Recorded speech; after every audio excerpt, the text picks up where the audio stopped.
열심히 템플릿 설명드리고 있는데, 어, 여러분들이 직접 템플릿을 이용해서 범용 프로그램을 할 일은 많지 않아요. 실제 어떤 응용을 만들 때 내가 템플릿 이용해서 범용 프로그래밍을 할 일은 별로 없어요. 근데 여러분들이 C++ 프로그램 할 때는 라이브러리에 있는 범용 함수, 범용 클래스는 많이 쓰게 돼요. 안 쓸 수가 없어요. std 벡터, std 스트링 다 범용 클래스입니다. 그리고 또 범용 함수들도 무지 많이 쓰게 돼요. 그럼 얘네들을 올바르게 쓰고 쓰는 방법들을 잘 알려면 이 템플릿 프로그래밍 해야 되는 문법들도 잘 알고 있을 필요가 있습니다. 물론 간혹 가다가 실제 여러분들이 템플릿 프로그래밍 할 일도 있겠지만 그냥 일반적인 응용을 만들 때에는 또는 뭐 프로그램 경시대 문제 풀 때 템플릿 이용해서 프로그램 할 일은 거의 없을 거예요. 그래서 그런 점을 여러분들이 생각해 주시면 좋을 것 같습니다. 계속 진행하면은 그 다음에 이제 우리가 어떤 클래스를 만들 때 개별 객체가 유지해야 되는 게 아니고 클래스가 통째로 그냥 하나만 유지해서 공유해야 되는 것들이 있을 수가 있죠. 그럴 때는 얘를 스태틱 멤버 변수로 만듭니다. 근데 템플릿의 경우에는 이제 어떤 타입 인자를 쓰면은 그 타입 인자에 대한 클래스를 만드는 거죠.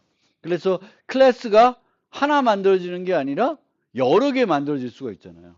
그래서 이 스태틱이라는 걸 혹시 쓰게 되면 이 스태틱의 의미가 잘못 오해할 수 있어요. 여러 개 클래스가 모두 공유하는 스태틱으로 생각할 수 있는데 그렇지는 않겠죠. 그렇죠? 그래서 이렇게 쓰면 aint와 관련된 얘들이 만들어질 거고 또 double과 관련된 애들이 만들어질 거예요. 그래서 그렇게 생각을 하셔야 된다. 이게 클래스가 몇 개 만들어지냐. 그리고 그 만들어진 클래스에서는 스태틱으로 인식이 되겠지만 이 클래스와 이 클래스는 완전히 다른 거예요. aint와 adouble은 완전히 다른 클래스다라는 점에서 그렇기 때문에 또 초기화되는 문법들이 복잡해질 수가 있습니다. 개별적으로 또 해줘야 되니까. 그래서 그런 것들을 주의해야 되겠고 우리가 클래스를 만들 때 범용 클래스를 상속해서 만들 수도 있겠죠. 일반 클래스와 마찬가지로 범용 클래스 상속해서 만들 수도 있고 범용 클래스를 일반 클래스를 상속해서 정의할 수도 있고 또 범용 클래스를 만들면서 또 다른 범용 클래스를 상속해서 만들 수도 있어요. 그리고 이렇게 복잡하게 쓸 수도 있습니다. 그래서 여러 뭐 안 되는 게 없는 거죠. 클래스, 범용 클래스든지 일반 클래스든지 다 서로 상속할 수가 있습니다. 그리고 함수를 메소드를 정의할 때 이제 일반 클래스의 범용 메소드를 만들 수도 있고요. 또 범용 클래스의 또 다른 범용 메소드를 만들 수도 있습니다. 이때는 왜 만드냐? 그리고 이때는 왜 만드냐 하면은 이때는 펑 메소드를 원래는 범용 메소드를 만들 수가 없어. 그럼 어떻게 하겠어요? 요 펑을 필요한 타입마다 오버로딩 하겠죠. 근데 이때 오버로딩 하다 보니까 뭐가 같은 거야? 알고리즘이 같은 거지. 그렇죠? 그러니까 알고리즘이 같으면 굳이 내가 3개, 4개를 오버로딩 안 하고 나는 하나만 하고 그 오버로딩 하는 걸 누가 대신해 주는 거예요? 컴파일러가 대신해 줄 수가 있죠. 그래서 이렇게 이제 만들 수가 있고요. 요거는 범용 클래스인데 범용 클래스 안에서 왜 범용 메소드를 또 만드냐? 타입 인자가 얘랑 다른 거예요. 얘를 쓰려는 게 아니라 뭔가 또 다른 애를 쓰는 거예요. t를 쓰는 게 목적이 아니라 t 아닌 뭔가 다른 얘랑 똑같은 기능을 하는 거죠. 다른 거. 오버로딩 안 하고 이렇게 해요. 그래서 이제 이런 식으로 우리가 일반 클래스 내에 범용 메소드를 정의할 수도 있고 범용 클래스 내에 범용 메소드를 추가적으로 정의할 수도 있습니다. 그 다음에 템플릿 매개 변수라는 게 있어요. 그러면은 이제 예를 들면 스택을 만드는데 스택은 이런 스택이나 큐나 이런 것들은 보통 또 다른 자료 구조를 이용해서 많이 구현을 합니다. 그럴 때 이제 저장해야 되는 게 T고 내가 내부적으로 쓰는 다른 자료 구조가 컨테이너다. 그럼 이런 식으로 만들게 됩니다. 근데 이렇게 만들었을 때는 이제 그 타입 인자로 int, sd 벡터 int 이렇게 내가 써줘야 돼요. 이 int를 여기다 또다시 써줘야 되는 거죠. 일치시켜줘야 되니까. 근데 이게 번거로운 거예요. 그래서 내가 얘를 쓰면서 여기다가 t를 주고 싶은 거예요. 요 t를 여기다가 주고 싶은 거예요. 그렇게 하려면 얘를 다시 템플릿 이런 식으로 정의를 해줘야 돼요. 템플릿. 그래서 요게 범용 클래스다라는 거를 이제 해주는 거예요. 범용 클래스라는 걸 주면은 요거를 쓸 때 타입 인자를 쓰는데 직접적인 타입 인자 말고 여기에 있는 타입 매개 변수를 얘의 타입 인자로 줄 수가 있는 거예요. 그러면 이제는 int sed 벡터 이렇게 쓰면은 이 내부적으로 쓰는 sed 벡터는 뭐가 돼요? sed 벡터 int가 되는 거죠. 그러니까 일치시킬 수가 있지. 내가 굳이 이렇게 안 써도. 그래서 이렇게 하는 게 템플릿 매개 변수. 그래서 템플릿 매개 변수는 범용 클래스를 내가 내부적으로 범용 클래스의 객체를 내부적으로 써야 되는데 얘의 타입 인자를 타입 매개 변수로 타입 인자를 지정해 주고 싶어. 그러면 이제 이런 문법을 써야 됩니다.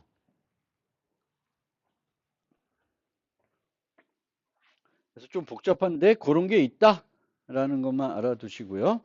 그 다음에 이제 이 템플릿에서는 가변 인자를 그 타입 매개 변수를 쓸 수 있고 이렇게 그걸 받는 애들을 이렇게 나열할 수가 있습니다. 그래서 가변 타입 매개 변수 이렇게 되는 거고 가변 타입 인자들 이렇게 이제 여러 개의 인자의 개수를 우리가 제한하지 않는 거죠. 인자의 개수가 3개일 수도 있고 4개일 수도 있고 5개일 수도 있고 걔를 모두 포괄할 수 있게끔 이제 이런 식으로 문법으로 씁니다. 그래서 요 ARGS는 여기에는 몇 개가 올지는 이제 제한이 없는 거죠. 여러 개가 올 수가 있습니다. 근데 얘네들은 타입 네임 점점점이니까 다 똑같은 타입이 아니어도 되는 거예요. 상관없어요. 여러 종류의 타입이 쭉 와도 다 수용이 됩니다. 근데 여러 종류가 왔을 때 걔를 올바르게 처리하기는 매우 힘들겠죠. 그래서 주로 이런 형태는 뭐냐면은 쭉 인트만 나열할 때, 쭉 더블만 나열할 때 쓰는 형태가 돼요. 물론 앞에 요에는 진짜 이제 매우 다양한 애들을 다 받기 위해서 필요해서 이렇게 하는 건데 여기서는 이제 우리가 많이 생각하는 건 정수의 개수를 내가 가변적으로 받고 싶을 때 더블의 개수를 가변적으로 받고 싶을 때 이럴 때 이제 이런 식으로 프로그래밍을 합니다. 근데 이거를 이제 프로그래밍 하려 그러면 5개, 뭐 6개가 올 수가 있어요. 그럼 이 오는 것들을 처리하려다 보니까 얘를 효과적으로 처리하려니까 재기적으로 구현하면 얘를 효과적으로 처리할 수 있을 것 같다는 거죠. 그래서 얘를 이렇게 재기적으로 처리합니다. 하나, 나머지. 그래서 하나, 나머지. 계속 반복적으로 호출해요. 근데 반복적으로 호출하다 보면 얘는 최소 2개가 와야 돼요. 2개? 2개가 오늘 하나 올 수도 있지만 이제 이렇게 하게 되는 거예요. 그런데 그렇게 해서는 나중에 얘가 처리가 안 되니까 빵개가 여기가 오면 안 되니까 어떻게 하냐면은 하나 받는 애를 오버로딩 해 놓는 거예요. 오버로딩. 그러면 얘가 막 호출하다가 이제 하나만 남으면 일로 가는 게 아니라 얘가 더 맞는 애니까 일로 갑니다. 일로 가서 이제 마무리가 되는 거예요. 그러면 이제 예전에 가변 17 이전에 이제 가변 인자를 받는 범용 함수를 처리할 때는 이런 식으로 재기적으로 많이 구현을 했는데 이제 17에서는 fold expression이라고 그냥 이렇게 처리하면은 내부적으로 컴파일러가 얘를 만들어 줘요. 그래서 이제 지금은 이제 가변 인자를 받는 똑같은 타입의 인자들을 여러 개 받는 애들은 저런 식으로 되게 쉽게 프로그래밍을 할 수 있게 이제 문법이 도입됐어요. 요를 폴더 익스프레션이라고 합니다. 어쨌든 범용 프로그램 할 때는 가변 인자를 처리하는 게 일반적인 프로그램 할 때보다 더 수월하다. 수월하게 뭔가 문법이 제공이 되고 있어요. 그래서 그렇게 이해하시고 그 다음에 우리가 보통 다형성을 얘기하면은 이 다형성이 제공되기 위해서는 뭐가 필요해요? 늦은 바인딩을 할 수 있어야 되는 거죠. 실행 시간이 돼서 호출할 함수를 결정할 수 있어야 돼요. 왜냐하면 이 참조 타입이나 포인트 타입으로 다양한 애들을 가리키게 만들 거고요. 그걸 이용해서 뭘 호출하는데 실제는 얘가 뭘 가리킬지를 컴파일 시간에 판단하기가 어려우니까 걔를 언제 판단하겠다는 거예요. 실행 시간에. 그게 돼서 그게 다양. 그래서 우리가 일반적으로 다양성은 이제 실행 시간 다양성이에요. 폴리몹. 가상함수를 이용한 이제 가상함수와 참조 타입, 포인트 타입을 이용한 이제 그런 건데 컴파일 시간 다양성이라는 개념도 있어요. 그래서 컴파일 시간 다양성은 뭘 활용하냐면 템플릿 프로그래밍을 하게 되면은 코드를 언제 제너레이트 해줘? 컴파일 시간에 제너레이트 해주죠. 그래서 그거를 활용하는 거예요. 그거를 활용해서 다양성처럼 코딩을 하는 거예요. 그러면 원래는 이런 식으로 가상함수랑 함수를 이용하고 참조를 이용해서 프로그램하면 이제 강아지 전달하면 여기서 멍멍할 거고 고양이를 전달하면 야옹할 거예요. 그렇게 하는 건데 템플릿 형태로 이렇게 만들 수도 있어요. 그러면 얘네와 얘는 그 버추얼 함수가 아니죠. 늦은 바인딩 해주는 애들이 아닙니다. 그런데 요 함수를 이렇게 만들어요. 그러면 이 함수는 t가 오는 거에 따라서 그 t에 맞는 make 사운드를 불러줄 거잖아요. 그래서 여기서 강아지를 보내면 강아지를 받는 애를 함수를 만들어서 강아지를 부를 거고 고양이를 호출하면은 고양이 받는 애들을 만들어서 호출해 줄 거예요. 그러면 이 코드는 얘와 똑같은 형태로 동작을 하죠. 근데 얘는 버추얼 해서 늦은 바인딩을 이용하는 거고 얘는 다 늦은 바인딩을 이용하는 게 아니라 이른 바인딩을 이용하게 됩니다. 이런 특징은 있는데 어쨌든 컴파일 시간 다양성이라는 개념이 있고 컴파일 시간 다양성은 코드를 내가 만드는 게 아니라 컴파일러가 만들게 해가지고 다양성 있게 처리하는 것처럼 해주는 거예요. 그래서 반복자들이 실제 이렇게 동작합니다. 버추얼해서 그 만들어서 동작하는 게 아니라 이제 컴파일러가 얘 코드를 만들어서 되면 반복자처럼 동작하게 하고 안 되면 안 되고 이런 형태가 되는 거거든요. 그래서 컴파일 시간 다양성 이라는 개념이 있다. 알아두실 필요가 있고요. 그 다음에 이제 좀 마무리를 하면 이제 이동 개념을 잠깐 복습을 해보면 이제 우리가 그 타입에 따라서는 복사하는 것보다 이동하는 게 효과적인 애들이 있어요. 근데 다수는 복사나 이동이나 차이가 없습니다. 그래서 차이가 있는 애들이 있는 거예요. 그러면 원래는 수업 함수는 이런 식으로 만들게 되는데 수업 함수를 이렇게 만들지 않고 이렇게 만들 수가 있습니다. 그러면 얘는 만약 이 t가 이동과 복사가 차이가 없는 애야. 그러면 얘랑 차이가 없어요. 똑같아요. 동작이. 그런데 만약 이 t가 이동이 효과적인 애야. 그러면 얘가 훨씬 더 효율적인 방법이 되겠습니다. 왜냐하면 A는 더 이상 필요 없죠. B로 바꿀 거니까. 그래서 걔를 템프로 카피하는 게 아니라 무브해 주는 거죠. 그러면 더 효과적이겠죠. SD 스트링이다. 그럼 훨씬 효과적인 거죠. 그래서 이제 이런 식으로 우리가 이제 무브를 적극적으로 프로그램할 때 활용하게 되면은 더 효율적으로 프로그래밍을 할 수가 있습니다. 그래서 수업 함수가 이제 저렇게 무브를 써서 더 효과적으로 만들 수 있다는 걸 알아두시면 좋겠고요.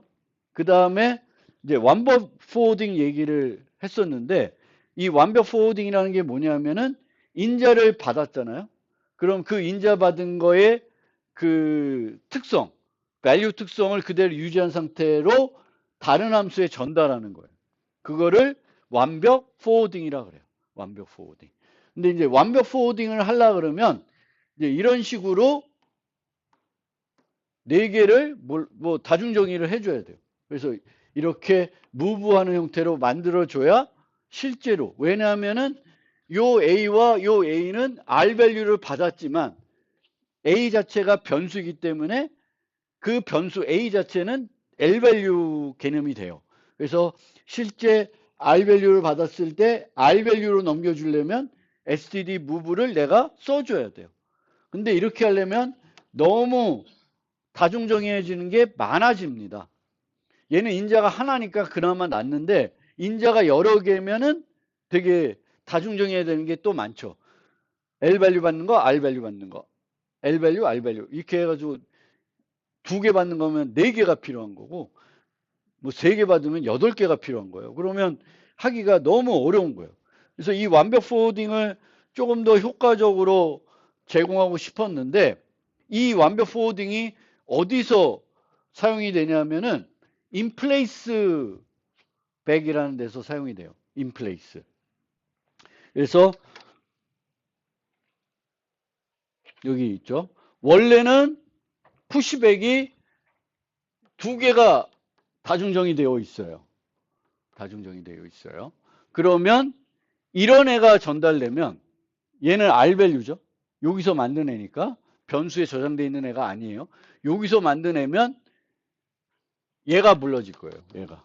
그리고 뭐 X가 만들어져 있는 상태에서 전달하면 얘가 불러질 거예요. 그러면 이 같은 경우에는 이제 내부적으로는 카피 그 복사 대입에 의해서 이제 여기로 저장이 될 거예요. 얘는 요 std 무브가 없는 상태로 저장이 되겠죠. 근데 얘는 이제 R 밸류로 왔으니까 그냥 요 벡터의 요 위치에다가 저장하는 게 아니라 이동시켜서 저장할 거예요. 얘는 더 이상 필요 없는 애니까 얘를 이동시킬 거예요. 그러면 이 같은 경우에는 비용이 어떻게 되냐면 임시 객체를 생성한 다음에 무브하는 비용이 들어요. 그래서 요조차도 비용이 조금 든다고 생각한 거예요. 이조차도 더 효과적으로 할 수 있는 방법이 없을까를 고민한 겁니다. 이 C++에서는. 그래서 어떻게 하냐면 inplace back 10이라고 써줘요. 여기에 요 객체를 만들 때 전달된 생성자 인자 있잖아요. 그 인자를 여기다 나열하는 거예요. 근데 이 생성자들이 여기는 정수 하나지만 생성자들이 다양할 수가 있죠. 인자를 하나 받는 애, 인자를 2개 받는 애, 3개 받는 애 있고 이 인자들이 또 다양할 수가 있죠. 타입들이. 그래서 그 어떤 종류의 생성자를 부르든 간에 부를 수 있게 하려면 여기 이 인플레이스 백은 뭘 받아야 돼요? 가변 인자를 받을 수 있어야 되겠죠. 그리고 이 가변 인자는 한 종류의 타입만 맞는 게 아니라 다양한 애들을 받을 수 있어야 돼요. 이 X에 있는 모든 생성자들을 다 처리할 수 있어야 되거든요. 그래서 인플레이스 백을 만들려면 이렇게 다양한 애들을 받는 애들을 받을 수가 있어야 돼요. 그래서 받아서 뭘 해줘야 돼, 얘는. 얘네들을 받아가지고 뭘 불러줘야 돼. 그 객체의 생성자를 호출해야 돼요. 그 객체의 생성자를 호출해가지고 걔를 만든 다음에 무브시키는 게 아니라 생성을 그 자리에서 하겠다는 거예요. 인재를 받아서. 그래서 하나를 줄이는 거예요. 그래서 이런 식으로 요 위치에 무브하는 게 아니라 요 위치에서 요 객체를 생성하는 거예요. 요 받아서 여기를 넘겨줘서. 그러려면 뭐가 필요해? 완벽 포워딩이 필요한 거예요. R 밸류 온 거는 R 밸류로 전달해 줘야 되겠고 L 밸류 온 거는 L 밸류로 전달해 줘야 돼요. 그리고 어떤 애들이 오든지 개수가 3개든 그게 다 인트든 인트 더블 뭐 학생이 다 섞여 있든 뭐 어떻게 되든 간에 다 할 수 있어야 돼. 그래서 뭐가 필요하냐? 이 인플레이스라는 걸 만들려면 완벽 포워딩하는 기능을 만들 수 있어야 되고 가변 인자를 처리할 수 있어야 돼요. 그래서 C++는 이제 이런 인플레이스 백을 만들고 싶어서 이 완벽 포워딩하는 기능을 템플릿에 만들어 놓은 거예요. 만들어서 이제 이런 식으로 만들게 됩니다. 그런데 이제 여기서 보면 이렇게 얘를 만드는데 어떻게 해요? SCD forward라는 걸 씁니다. SCD move가 아니라 move하면 어떻게 돼요? 다 그 R 밸류로 바꾸어 버리는 거죠. 근데 다 R 밸류로 바꾸면 안 되고 L 밸류에는 L 밸류로 전달해 주고 R 밸류에는 R 밸류로 똑같이 여기로 온 그 타입과 똑같이 생성자들을 그 타입, 그 특성으로 호출할 수 있게 std forward를 써주는 겁니다. 그리고 여기에 주석돼 있잖아요. 주석돼 있잖아요. 요거 써도 돼요. 여기다가. 근데 얘를 안 쓰면 어떻게 될까?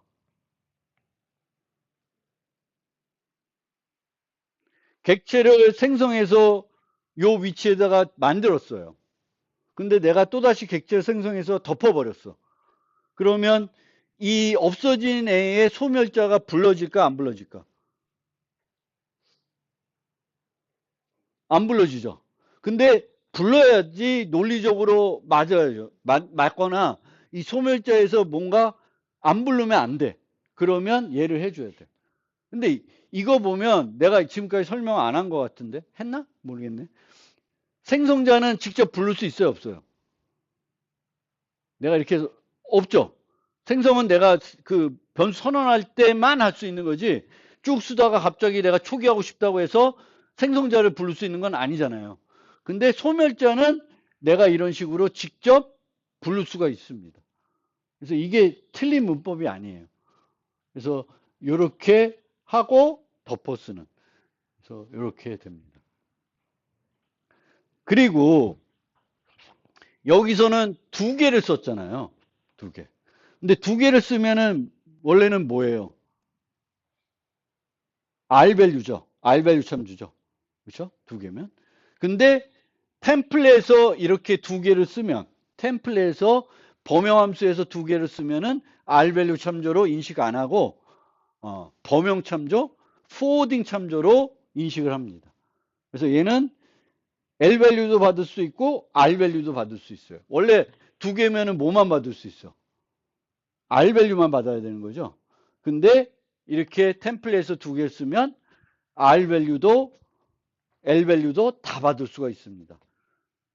그게 이제 그 완벽 포워딩을 구현한 원리가 되겠습니다. 그래서 이제 이렇게 만들면 얘는 단순하게 R 밸류 참조가 아니라 L 밸류도 받을 수 있고 R 밸류도 받을 수 있는 조금 다른 색다른 참조가 있는 거예요. 그래서 템플릿에서 우리가 2개짜리를 쓰면은 R 밸류로 인식하지 마시고 포워딩 참조, 즉 얘는 L 밸류도 받을 수 있고 R 밸류도 받을 수 있는 애예요. 근데 걔를 다시 완벽 포워딩을 해주고 싶으면은 추가적으로 뭘 써줘야 돼? std forward를 써주셔야 돼요. 왜냐하면 L 밸류 왔으면 그냥 L 밸류로 넘기면 되는 텐데 L 밸류가 아니라 R 밸류로 넘어왔는데 R 밸류로 넘기고 싶으면 얘도 여전히 변수니까 L 밸류가 돼요. 그래서 걔를 바꿔주려면 std forward가 필요합니다. 또 이렇게 썼으면 어떤 식으로 되냐면 내가 t가 a의 참조를 줬어요. a의 참조로. 그럼 해석하면 이렇게 돼요. 이건 뭐야? 원래는 t 2개짜리잖아요. 근데 t가 뭐야? a 하나짜리예요. 그러면 이게 3개가 이렇게 나와요. 3개라는 건 없잖아요. 그래서 요때 그 C++ 문법이 뭐냐면 참조 결합 규칙이 있어요. 그래서 여러 개가 동시에 나온다. 그러면 없애주는 거예요. 어떻게 없애주냐? 얘가 항상 이겨요. 요렇게 2개면 얘가 되고 얘가 먼저 나오고 얘가 나오든 얘가 먼저 나오고 얘가 나오든 하나로 인식해요. 근데 2개면 2개로 인식을 하는 겁니다. 그래서 이렇게 복잡하게 나타날 수 있는데 얘를 이런 식으로 해석하자고 만들어 놓은 거예요. 룰이. 그래서 이 룰은 복잡하게 들어가도 얘가 있으면 항상 얘 하나짜리로 인식하고 2개일 때는 이렇게 돼요. 여러 개 결합하면 이제 결합하고 결합하는 형태로 이제 진행이 됩니다. 그래서 이 완벽 포워딩이 구현이 돼서 이제는 이제 이게 된다. 핵심은 요걸 할 수 있게 됐다. 인플레이스. 그래서 여러분들이 자료 구조 쓰면은 푸시백, 푸시, 인플레이스 2가지 형태의 데이터를 삽입할 때 쓸 수 있는 게 푸시가 있고 인플레이스가 있어요. 그래서 푸시는 언제 쓰냐? L 밸류 전달할 때 쓰는 거예요. 그리고 R 밸류를 전달하는데 호출할 때 거기서 만들어. 그러면 그렇게 만들어서 전달하지 말고 뭐만 나열하면 돼요? 인플레이스 쓰면서 생성자에 전달했던 인자들을 거기다가 나열해 주면 돼요. 그러면 move 하는 게 하나 없어지는 거예요. 어차피 둘 다 임시객체는 생성되는데 푸시 R밸류 참조를 받으면 임시객체가 생성된 다음에 안에 들어가서 move가 일어납니다. 그 벡터의 공간으로 또는 다른 자료 구조의 어떤 유지된 공간으로 move해서 들어가는데 이제 인플레이스면은 임시객체를 만들지 않고 임시객체를 만들기 위한 생성자 인자들만 받아서 그 위치, 그 객체가 원래 저장된 위치에서 만들어진다라는 거고요. 요때 만약 이런 거 만들 때 필요하면은 소멸자를 내가 직접 호출할 수가 있습니다. 그래서 완벽 포워딩 얘기를 하고요. 그 다음에 이 C++에서는 메타 프로그래밍이라는 게 나왔어요. 메타 프로그래밍. 그래서 메타 프로그래밍이 뭔지만 이건 너무 어려운 거라서 저도 이렇게 익숙하지는 않아요. 메타 프로그래밍은. 그래서 메타 프로그래밍이 뭐냐면 C++는 템플릿으로 내가 만들어 놓으면은 그걸 어떻게 해요? 컴파일 시간에 코드를 만들죠. 그거를 이용해서 프로그램하는 거를 메타 프로그래밍 한다 그래요. 그럼 메타 프로그래밍은 언제 코딩하는 거야? 언제 실행돼? 컴파일 시간에 실행되는 거예요.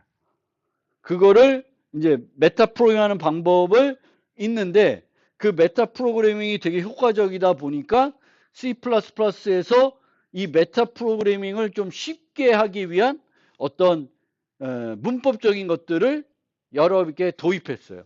그 중에 하나가 if const expression이에요. 그래서 if const expression 이렇게 되면 얘가 참이면 이렇게 돼요. 요것만 돼요. 그러니까 뭐냐 하면 여기서 내가 쓰는 t가 string이야.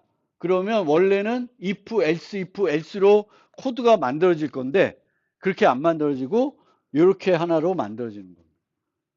그러니까 더 효과적으로 만들어질 수 있는 거예요. 조건부 컴파일. 그래서 컴파일 시간에 어떤 조건에 따라서는 요 코드만 써서 요 함수를 만들어라. 이 타입이면 요 코드를 써서 만들어라. 라는 게 이제 if cons expression이에요. 근데 여기에 보면 되게 복잡한 요 요소들이 있죠. 그럼 얘네들도 뭐냐 하면은 메타 프로그램 하는 거예요. 메타 프로그램. 아, 어려워요. 그래서 코드를 이제 그 컴파일 시간에 템플릿이 동작하는 원리를 이용해서 프로그래밍 하는 거예요. 그래서 할 수 있는 게 되게 무궁무진합니다. 그래서 요즘은 또 이 메타 프로그래밍을 실제 라이브러리에서 많이 쓰고 있어요. 그래서 이런 식으로 뭐 어떤 타입에서 컨스트를 제거한다든지 이런 식으로 해서 두 개의 타입이 같은 타입인지를 확인할 수 있어요. 그럼 이런 게 가능하면은 아까 봤던 이런 게 가능한 거죠. 요 t와 sstring이 같으면 이게 뭐가 돼? true가 되는 거예요. 이런 걸 프로그램 하려면 어떤 식으로 우리가 만드냐면 이런 식으로 코딩을 하는 거예요. 그럼 이 코드는 이제 컴파일 시간에 코드를 만들어지면서 기능이 구현이 되고 그 기능이 이제 적용이 되는 거예요. 근데 얘가 장점은 뭘까? 이 기능들이 언제 실행이 되는 거예요? 실행 시간에 되는 게 아니라 컴파일 할 때 다 되는 거예요. 그게 메타 프로그램입니다. 그래서 메타 프로그램은 정말 고급 C++ 프로그래밍이 되는 거죠. 되게 어려운 개념인데 이런 게 있다라는 거 정도로 소개해 드리고 싶어요.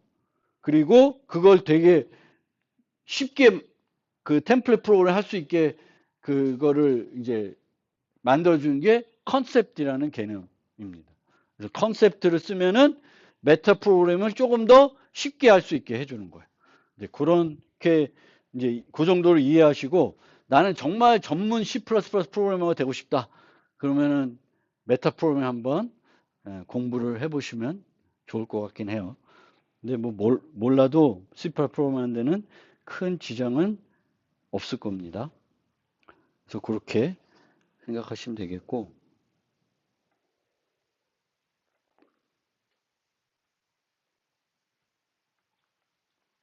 16장은 STL 라이브러리를 소개를 했어요. 근데 이 16장에 소개된 많은 라이브러리 내용들은 다음 학기에 여러분들이 자료 구조를 들으면 배우게 될 거예요.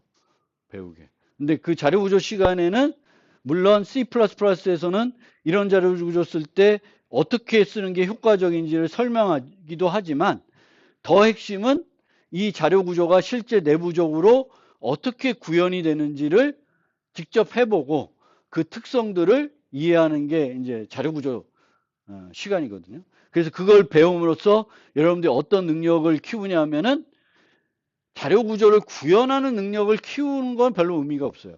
왜냐하면 자료 구조를 여러분들이 직접 구현할 일은 그렇게 많진 않아요. 물론 간혹 실제 구현하기도 해요. 왜냐하면 C++에 있는 자료 구조들은 너무 범용적이야.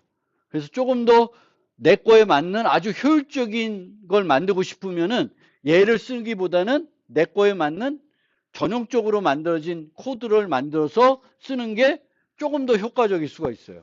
그래서 그럴 때 내가 직접 만들기도 합니다. 일부 기능만. 근데 자료 구조는, 라이브러리 자료 구조는 어때? 필요한 기능이든 아니든 풀로 만들어져 있죠. 근데 나는 내 응용에서는 요 함수만 필요해. 그리고 모든 타입에 대해서 돌아가는 게 아니라 내가 쓰는 요 타입에 대해서만 돌아가면 돼. 거기에 되게 특화돼서 만들 수가 있잖아요. 되게 또 이게 C++다운 거죠.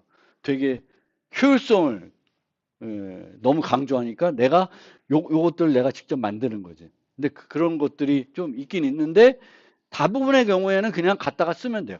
물론 자료 구조들 중에 라이브에서 제공하지 않는 자료 구조들도 있습니다. 많이 쓰지만 그거는 여러분들이 직접 구현을 해야 되죠. 근데 이제 일반적인 스택, 큐 같은 것들을 여러분들이 만들 리는 없습니다. 그래서 그것이 이제 16장의 내용이고, 거기까지 설명드렸는데도 이제 설명 안 드린 내용이 크게 네 가지가 있습니다. 네 가지. 스마트 포인터, 함수형 프로그래밍, 정규 표현식, 파일 처리. 요 네 가지가 있는데, 뭐 파일 처리는 필요할 때 여러분들이 그냥 보면 되는 것 같고 크게 중요한 건 아닌데, 요 세 개는 좀 공부를 해보실 필요가 있습니다. 특히 C++를 정말 전문적으로 고급스럽게 하고 싶으면은 스마트 포인터와 STL 라이브러리를 잘 쓸 줄 알아야 돼요. 그리고 람다를 이용해 가지고 함수형 프로그래밍을 할 줄 알면 좋습니다. 왜냐하면 예전에는 이 함수형 프로그램 람다 표현식을 쓸 수 없을 때 뭘 많이 썼냐면 함수 객체를 많이 썼어요. 함수 객체는 구조체를 정의하는데 함수 하나만 딸랑 만들고, 그 함수가 뭐냐 하면은 함수 호출을 다중 정의하는 함수가 됩니다. 그거 하나 만들어서 함수가 필요할 때 함수 객체를 전달하죠. 근데 지금은 그렇게 함수 객체를 내가 정의해서 전달하는 게 아니라 함수 호출할 때 거기다가 뭘 작성해요? 람다 표현식으로 내가 필요한 함수를 간결하게 정의해서 전달하는 거죠. 예를 들면 뭘 정렬하고 싶다. 그럼 정렬할 때 쓸 기준이 필요하잖아요.